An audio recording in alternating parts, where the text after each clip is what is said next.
Well, it's a real honor to be here with all of you today, something that means a lot to me personally. So before I introduce our speaker, I want to thank Eric for bringing us all here together at the Intact Global Conference. This is an amazing event and an amazing space, and thank you very much, Eric, for everything you're doing.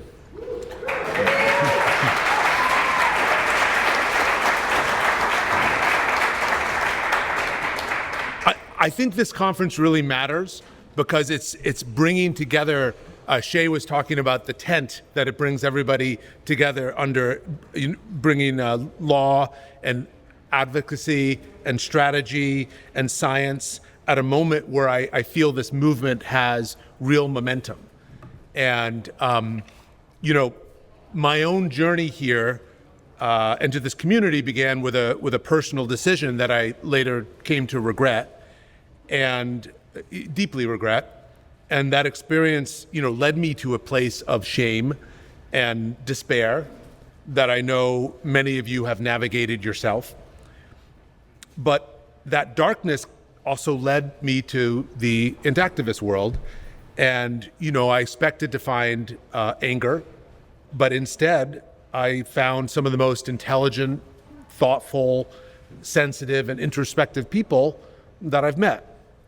And people who see the world with a clarity that other people sometimes miss.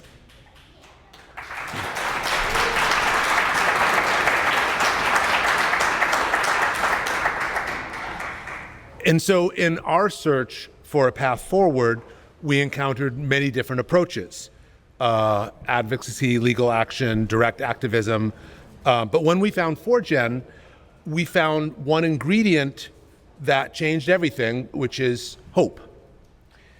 And that's one of the biggest reasons for that hope is the man who's about to speak after me is Ryan Jones, Foregen's Chief Operating Officer. So Ryan, I feel, embodies the idea that the past doesn't have to define us as victims, but can instead become the fuel for a better future. He has worked tirelessly at the forefront of regenerative tissue research and fundraising, and whether it's through his meticulous attention to detail, his strategic discipline, or his sheer passion for the mission, I feel Ryan is a gifted operator and leader that is helping to make this transformative research possible. One of the reasons that we are so deeply invested in Foregen is because of Ryan and his commitment and his refusal to accept the status quo. And so he's here today to speak with you about the incredible progress that we're making with Foregen and the technology that once seemed like science fiction that seems to be coming together in front of our eyes, and the hope that it represents for all of us. So please join me in welcoming Ryan Jones.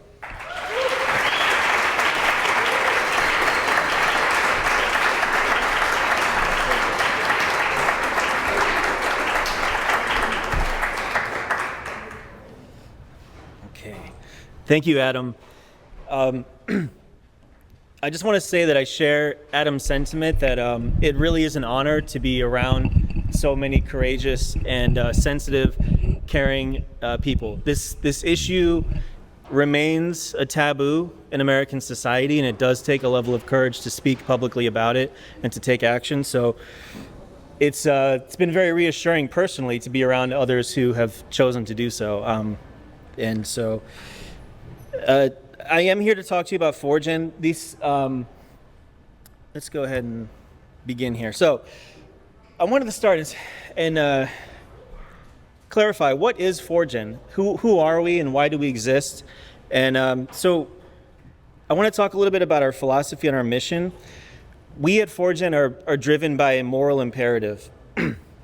We are rooted in the basic bioethical principles that include the right to an open future. So the right to an open future is a principle that states that children deserve protection and deserve to have choices remain open to them that they can exercise in the future rather than being closed off prematurely. This is a serious concept in medical ethics. It's been around since the 1980s. We believe that infant circumcision violates that principle. The second principle is bodily integrity. So bodily integrity is an even older principle, and it makes it clear that every individual has a right to control their own body and to be free from unwanted alterations. This means that Foregen, along with everyone else here, we do not sit on the fringe. These are very simple, well-established principles that are unfortunately ignored so often in the United States. So all of our efforts here are in line with well-established bioethical principles. Now, unfortunately, we can't go back in time to undo decisions that were made for someone else without their consent. But we at Foregen have chosen to do is to pursue new technologies that could potentially offer circumcised men the option to choose for themselves full biological restoration.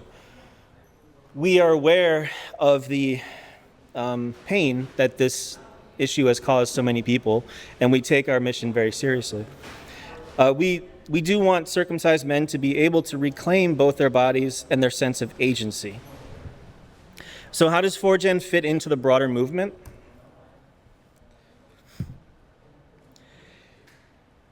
Well, first of all, we'd like to commend Eric and Intact Global for their tenacious efforts with their legal campaigns.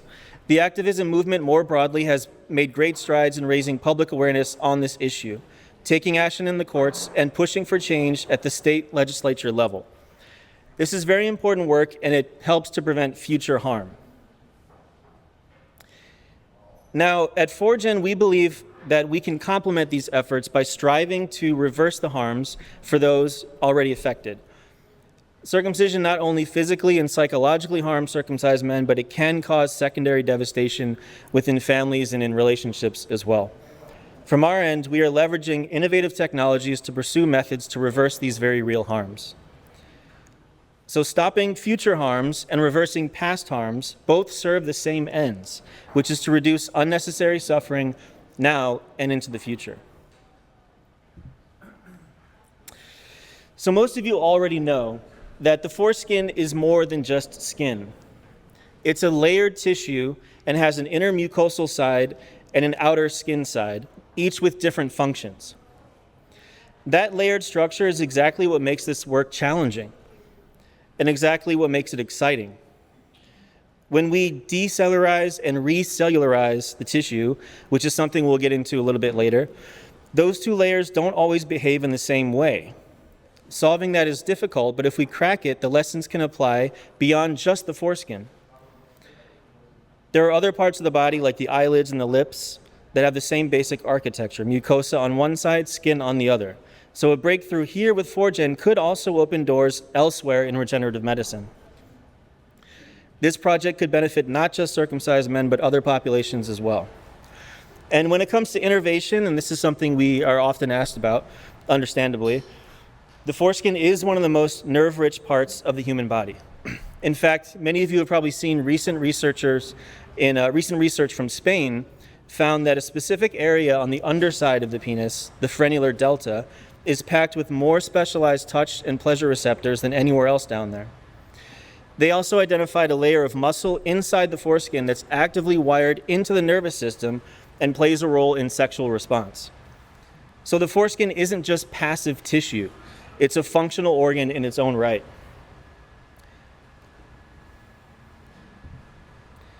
This is the HUFO, or the human foreskin. This was created by Foregen founder Vincenzo Aiello. As you can see, it shows the 4 distinct regions. There's the inner mucosal tissue, the outer foreskin, the ridged band, which is a transitional area between the two, and the frenulum. Enzo gives you all his regards. He wanted to be here, but unfortunately he couldn't travel. But this is Enzo in the research lab of our partners in Slovakia. He's holding a bioreactor flask, which is a very interesting technology that we'll get into in a little bit.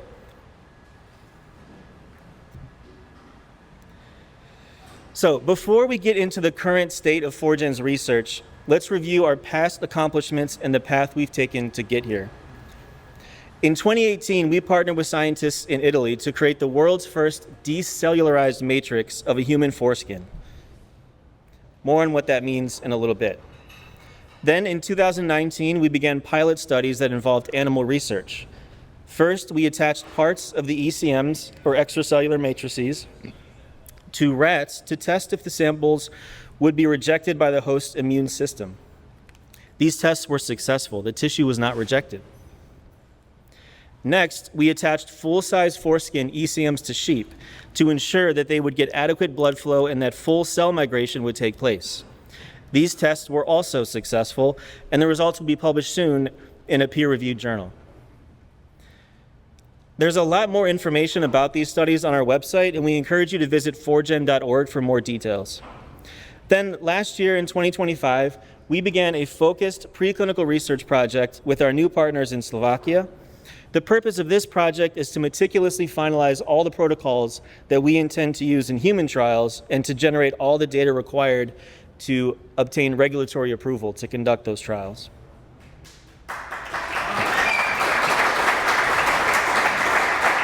Which, by the way, has been enabled by all of our generous supporters. Without you, we'd be nowhere. So thank all of you who've supported us over the years. So I want to tell you a little bit about our team that we have in Slovakia. On the left is Dr. Stanislav Zarayan. He's our chief medical officer and is a urological surgeon and associate professor at Comenius University in Bratislava. This is one of the most respected medical institutions in Central Europe. He's published peer-reviewed research on foreskin tissue engineering in European urology before he partnered with us, and that's one of the top journals in the field. He leads our clinical strategy and oversees the surgical side of our work, and he's also the person responsible for steering us through the regulatory pathway towards human trials. On the right is Jan Kovac, our chief bioengineer. Jan is a PhD candidate based in Slovakia, and he's the one in the lab, hands-on every day, doing the work that makes this project a reality. He also has experience in 3D bioprinting and has previously worked in regulated clinical research, which matters enormously as we prepare, as we work towards human trials. Together, they are a rare and powerful combination: a surgeon with clinical credibility and regulatory experience, paired with a dedicated bioengineer who knows the tissue at the cellular level. So now, to get into our approach, I'm sure many of you have wondered what exactly it is we intend to do. Now, during this presentation, you've heard me say a few things like extracellular matrix or decellularization, recellularization, bioreactor. These words sound impressive, but what do they actually mean?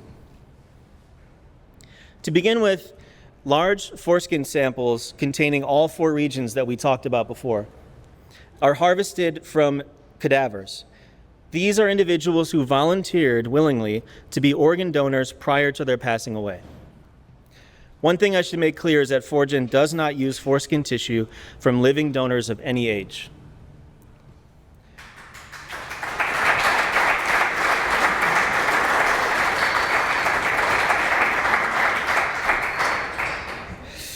The next step is to apply a mixture of detergents to the tissue. What this does is it strips away all the cells containing DNA.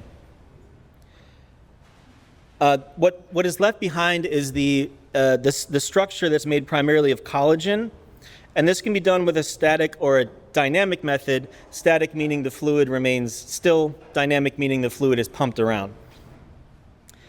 We are pursuing a dynamic method because the foreskin is so large. You have to move the fluid around it so that it penetrates all the way inside. Following this, recellularization is required. Recellularization, there's a lot of syllables there, is basically the opposite of what we just did. So instead of stripping cells away, we introduce new cells back in, and they come from the patient themselves. That's why the body doesn't, that's why the body is supposed to not reject the tissue after the surgery. From there, the cells attach, multiply, and repopulate the scaffold in the places the donor cells used to be. Finally, the last step is to mature the tissue in a bioreactor. A bioreactor is basically a specialized piece of equipment that mimics the human body. The reason we need that is simple. Once the tissue gets to any real size, the cells on the inside can't get enough oxygen and nutrients just by sitting in fluid. So you have to pump nutrients through the tissue. Okay, so I want to show you some real images from the work that we're doing in the lab, which once again is powered by all of our supporters. So we have so far sourced 41 foreskin samples from cadavers in support of this preclinical project. This is a photo of Jan, our bioengineer, holding a jar containing one of those decellularized foreskin samples. And the next photo is an actual ECM. So this is an actual foreskin extracellular matrix. Some in the biotech field call this ghost tissue because all the DNA-containing cells have been removed. Our analysis of the decellularized samples have been incredibly encouraging. Due to the complexity of the foreskin, and our partners completely understand this, they have developed an exceptionally mild decellularization method that preserves as much of the structure as possible. Our intention is to preserve, for example, the architecture of the specialized nerve structures, such as the Meissner corpuscles, which could potentially enable us to regenerate them in human trials.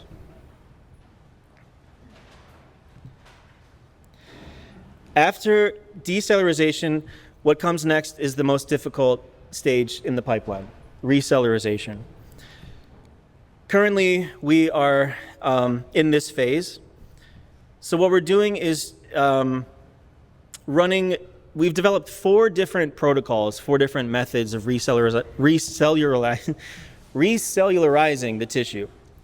And we're running all 4 of those protocols in parallel.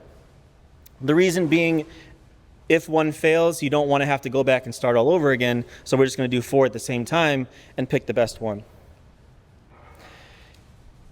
Initially, we recellularized 50 little pilot samples. These are 10-millimeter discs, and we used a static method to do so, and now we're moving up to 3-dimensional pieces that are much larger.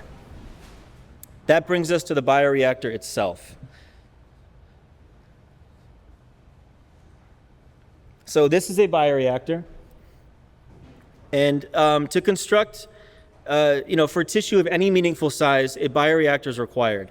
It pumps the recellularization fluid through the tissue, ensuring cells in the interior receive the oxygen and nutrients that they couldn't get through static recellularization. It also applies mechanical forces to the tissue that mimic the conditions of the body. The end goal is a mature tissue construct that can be implanted in a single surgery. That pink color fluid that you're seeing in this image is culture media that keeps the tissue alive during maturation. That would be the final stage of preparing the tissue before surgical attachment to human patients. So, as you can see, this is Jan again, our chief bioengineer. This is him after conducting histological analysis of these pilot recellularized tissue samples. What you can see on the screen, the green, those are viable cells that have attached to the decellularized matrix and that are living on the scaffold. So that shows that our current recellularization work is progressing. So to go back to Reinnervation, this is, again, one of the questions, one of the topics we get asked about the most, and it's a fair one. So how does this work? The body already knows how to do this. Reinnervation is a well-documented biological process that's been studied in regenerative medicine for decades. Our job is to set the stage so the body can do what it naturally does. Step 1, when you decellularize the tissue using a mild mixture, it preserves the pathways for the nerves. You can think of a donor foreskin like a neighborhood. When we decellularize it, we're removing the residents, the cells, but we're leaving the roads, the plumbing, and the electrical lines completely intact. Those microscopic channels are where blood vessels and nerves used to live, and they're still there, ready to be repopulated. So step 2, blood supply comes back first. Once the scaffold is surgically attached, the body starts a process called angiogenesis. This is the technical term for new blood vessels growing in. This is essential because without blood flow, nothing else can happen. The tissue needs oxygen and nutrients before nerves can start extending into it. Step 3, the nerves grow back. Long fibers of nerve cells extend from the surrounding tissue into the preserved pathways. We can help direct this using nerve growth factors, which are natural signaling molecules that tell the nerve fibers where to go and how far to reach. This is the same kind of biology that allows peripheral nerves to heal after injury. Now, where are we and where are we going? So this is our roadmap to clinical application. We are in step 1. When it comes to finishing preclinical research, the timeline is not paramount. What's most important is the quality of the data we generate. Enough to convince a contract research organization and ultimately a government regulator that everything we've shown, that we are prepared to go into human trials. The transition to the next step is where funding matters the most. That is when we'll be required to plan the human trials and put together a budget. This is required to make the transition from academic adjacent research to industry standard trial management. Step 3 is where the main question finally gets answered. Does it work? Does the tissue integrate? Does it reinnervate? How much sensation returns? We don't know until we run the trial. Step 4 is what we ultimately hope to achieve: enable full biological restoration of the male foreskin in clinical patients. Now, again, that's a mission we do take very seriously.